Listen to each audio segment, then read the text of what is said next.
Michael Knorr with Architecture Minute. In this video blog, I've referenced the work of Bruce Goff several times, but I haven't devoted an entire episode to his work. Goff was one of the most innovative architects of the 20th century, and as an educator, he inspired an entire generation of young architects with a method that did not teach architecture, but instead brought out the innate creativity in each student. Let's take a look at the work of Bruce Goff.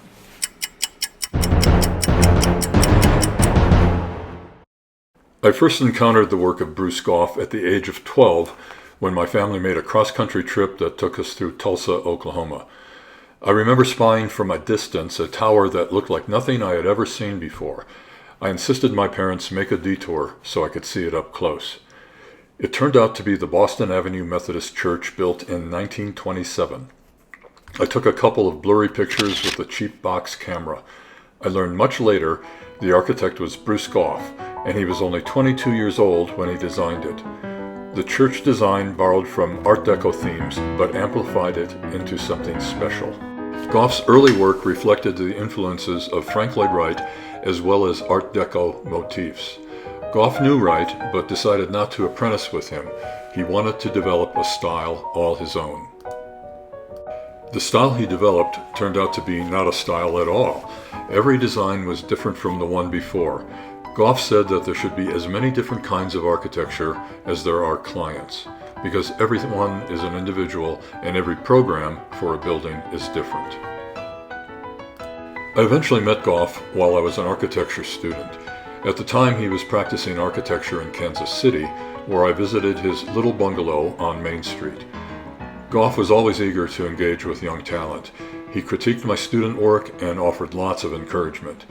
We talked of architecture, art, and music. He was an expert in 20th century composers and personally knew electronic music pioneers like Edgar Varese and jazz artists like Count Basie. That meeting left me feeling I had encountered real genius for the first time.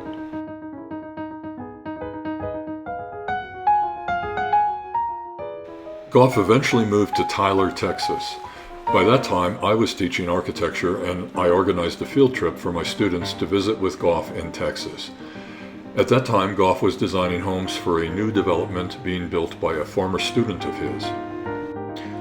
And he was working on what would be his final project, an addition to the Los Angeles Museum of Art to house a collection of Japanese prints. The museum was built posthumously, supervised by architect Bart Prince. This last work stands as a good summary of Goff's contribution to architecture. The interior is a spiral ramp, somewhat like Wright's Guggenheim in New York. But unlike Wright's museum, where the art is viewed while standing on an inclined ramp, Goff's ramp branches out into small galleries where the art can be viewed more naturally while standing on a flat surface. Goff's architecture is not different just for the sake of being different, nor is it grandstanding in order to draw attention to itself. It is an honest attempt to find new solutions to new problems. In our next episode, we're going to look at a single project of Bruce Goff's that I consider to be his masterpiece, the Bavinger House in Norman, Oklahoma.